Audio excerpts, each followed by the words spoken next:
Et merci Aude Lancelin d'être avec nous. Vous êtes journaliste, autrice, fondatrice du média QG. Vous publiez La Fièvre aux éditions Les Liens qui libèrent. Un roman, mais qui est inspiré d'une histoire vraie avec ce contexte de mobilisation justement des Gilets jaunes en toile de fond. Johan, 35 ans, Gilet jaune, ayant lancé un pavé lors d'une manifestation, sera condamné à de la prison avec sursis. Et ça, c'est le début d'une vraie dégringolade qu'il mènera jusqu'au suicide. À travers ce roman qui est très proche du réel, c'est toute une société que vous dénoncez, une société de caste pour vous. L'apartheid entre classes sociales est une réalité. Vous écrivez même à la fin du livre, l'apartheid entre nos vies est véritable, pas seulement le fruit du déni ou de la malignité.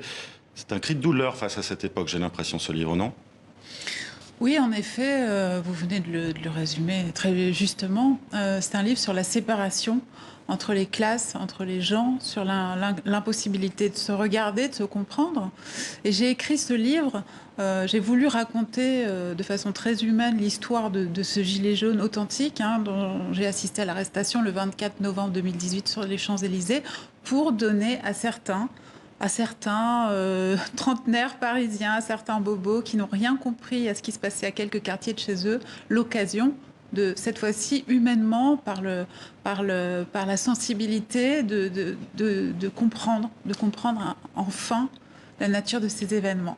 Parce qu'il y a eu au départ aussi beaucoup de malentendus, d'analyses peut-être, qui par exemple qualifiaient cette mobilisation des Gilets jaunes de mouvement d'extrême droite. On a beaucoup glosé là-dessus, on a beaucoup dit cela.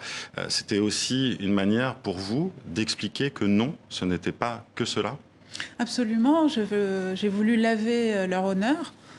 J'ai voulu donner une autre image de ce mouvement. J'ai voulu montrer que tout ce qu'on avait pu dire sur eux était en très grande partie une offensive médiatique et une offensive du pouvoir pour les contrer.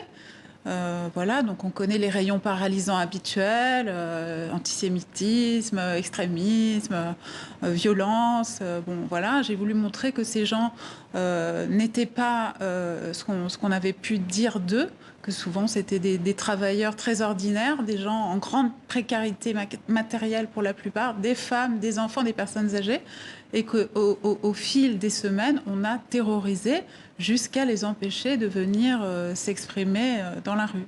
Alors, je le disais, dans votre livre, il y a une volonté de dénoncer aussi un système médiatique, clairement. Il y a le personnage d'Eliel Laurent aussi qui se promène et qui a ce regard aussi sur cette société, sur ces médias, sur ce système aussi d'experts.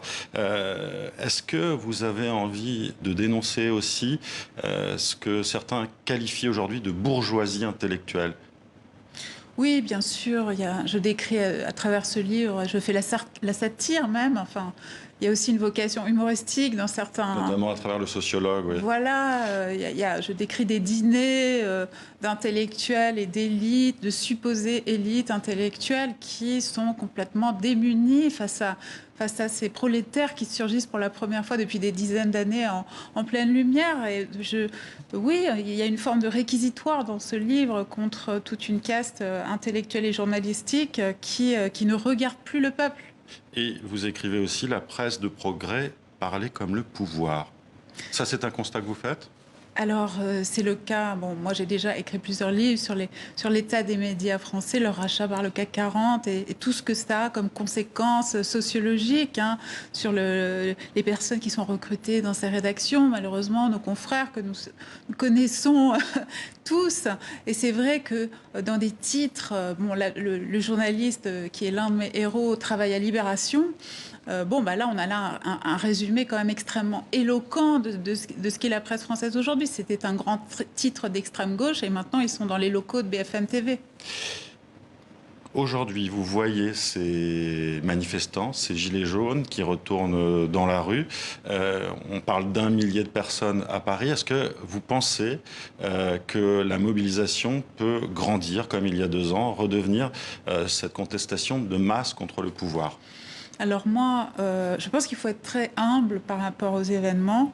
Moi, je ne croyais pas tellement à cette date sur le papier. Je pensais que le rituel des samedis jaunes allait disparaître. Bon, on se rend compte que ce ne sera peut-être pas le cas. C'est déjà, de toute façon, quel que soit leur nombre, c'est déjà une victoire pour eux d'être encore dans la rue au bout de 96 semaines. Et sur la base des mêmes revendications, finalement. C'est ce qu'on voyait dans le reportage. Ouais. Voilà, contrairement à ce qu'on a pu dire aussi, on a dit que c'était des gens incohérents, que ça partait dans tous les sens.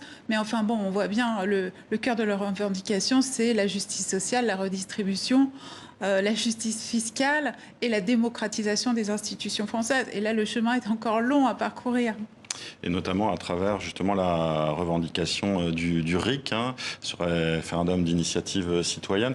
Est-ce que vous avez l'impression que le pouvoir a malgré tout entendu certaines de ces revendications aujourd'hui? Est-ce qu'Emmanuel Macron a prêté l'oreille? Moi, je pense que ce qui est très frappant, justement, c'est que le pouvoir n'a rien lâché. Quasiment, il y a eu un chèque, on le sait, un chèque très important de plusieurs milliards en décembre 2018, mais c'est à peu près tout.